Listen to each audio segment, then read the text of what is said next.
Have you ever been scrolling through the list of plants you can use and you're like, yeah, I'll use spike weed.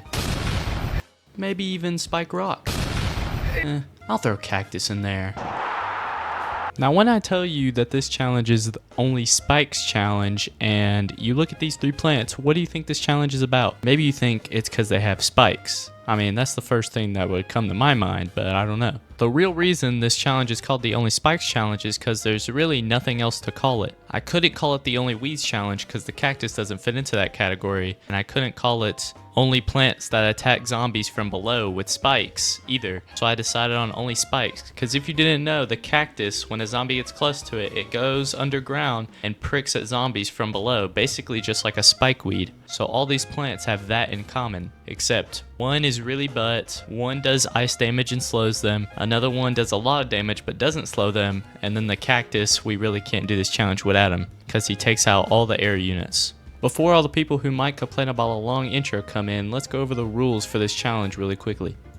Number 1, no power-ups, obviously. Number 2, only insufficient sun producers. And what I mean by that is basically I will be using sun producers because a lot of people were commenting on the last challenge that I should be able to use sun producers. So I'm going to use gold bloom and plants like sunbean who don't consistently make sun for me, but get me a little pinch of sun over and over again throughout the challenge. And then number 3, only use spearmint when in desperation. We do have spearmint for this challenge because if you didn't know, it basically just makes a whole row of spike rocks at the very front of the lawn. It's kind of OP actually, but since it's kind of OP, we're only going to use it when we actually need it, since spearmint could probably clear out ancient Egypt by itself. Wait, did somebody say...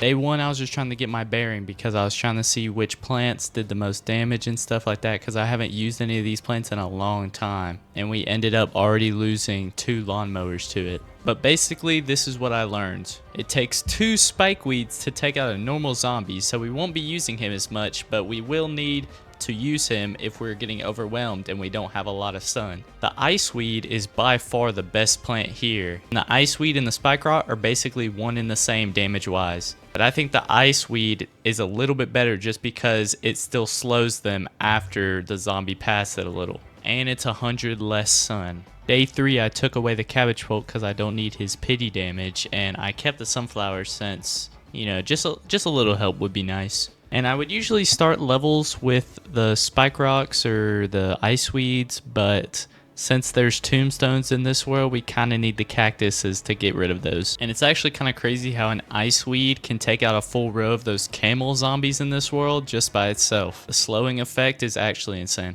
Day 7, it let us start off with 500 sun already, so I was feeling kind of rich, so I put down some spike rocks. But I really do like using the ice weeds better. Also, if you want to know what iceweed's plant food does, it basically just makes a frost saw that goes down the lane and it pushes every zombie in that lane all the way back to the beginning. It's actually really good, and also you're left with this powered up version of iceweed. Or at least I think he's powered up. He might just be mad, I don't know. Day 8, we can also save this walnut from immediate destruction with the iceweed. Look at my little boy iceweed go.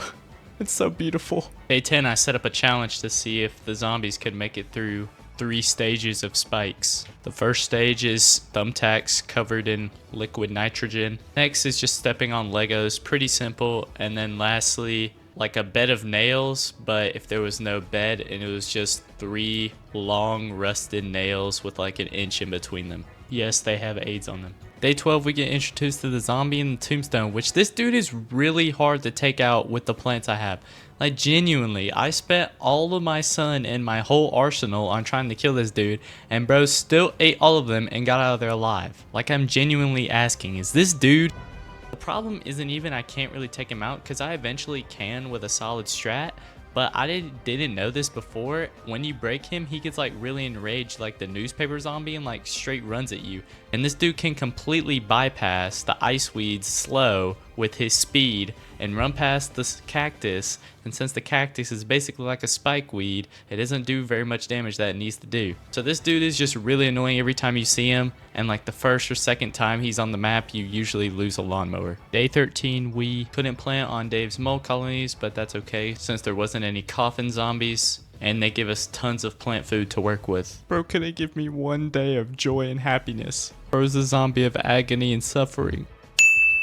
Day 15 was actually really hard. Pause. There were an overwhelming amount of zombies, and not even an ice weed, spike rock, and a cactus could defeat the coffin zombie together. I still don't even know till this day how bro got all that damage taken to him and still made it to my lawnmower. I even used the strat of freezing him with the ice weed while the spike rock hits him for maximum damage, and bro still got by. It took a cactus that had plant food and all 3 types of spike plants to actually kill this dude. Like, this is actually insane. And I actually ended up losing this level. Can you guess from who? But I'm glad I actually lost this level at first because it made me invent a new strategy called the swallow and spit. Basically, if you didn't know, Spike Rock's plant food basically does a bunch of spikes all in the lane, but it actually sucks them all in to the spike rock. And since the ice weed pushes them away, I combine the two together against the coffin zombie, where the spike rock sucks the coffin zombie in and the ice weed pushes him out or spits him out to the back of the lawn. And this was the only secure way to defeat him, since it looked like every single time he got hit, he got stronger. Day 16 had no coffin zombies, so no problem, but I just see Spearmint smirking at me because it's waiting to be used. Day 17, we couldn't place more than 14 plants, but I don't know if my game bugged out or something, but I placed a cactus, which was the 15th plant, and nothing ended up happening. That's it? Day 18 was our first plan your defense level, but for this challenge I have a great feeling that we're gonna actually have to plan our defense way earlier than I would hope for, instead of just spamming cactus and ice weeds down uncontrollably. This level was literally just those camel zombies, and the ice weeds immediately took them out. Day 19 we couldn't plan on the mold, but it was also we couldn't have more than 16 plants, but again this level, I mean, it's not like I had more than 16 plants, and also I'm not complaining, but I don't know why, but it seems like this level, this type of level is just bugged for me because it never counts down whenever I place a plant, and even if I had more of the plant like I did in the earlier level, it still doesn't fail me.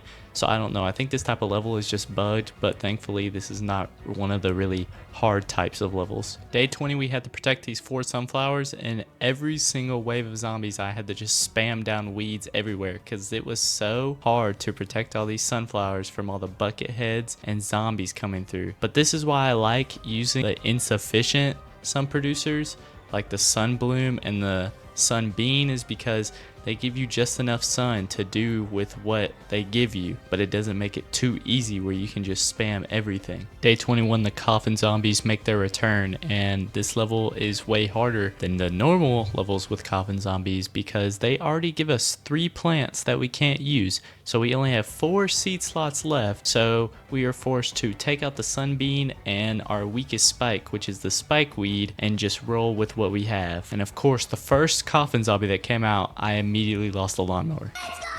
For the next coffin zombie, I tried to do the swallow and spit method, but I spit way too early because our spike rock wasn't done swallowing. I always spit way too early. Day 22 is another one of those levels where we can't have more than a certain amount of plants, but let's just skip to the end of the level and tell me how many plants you see.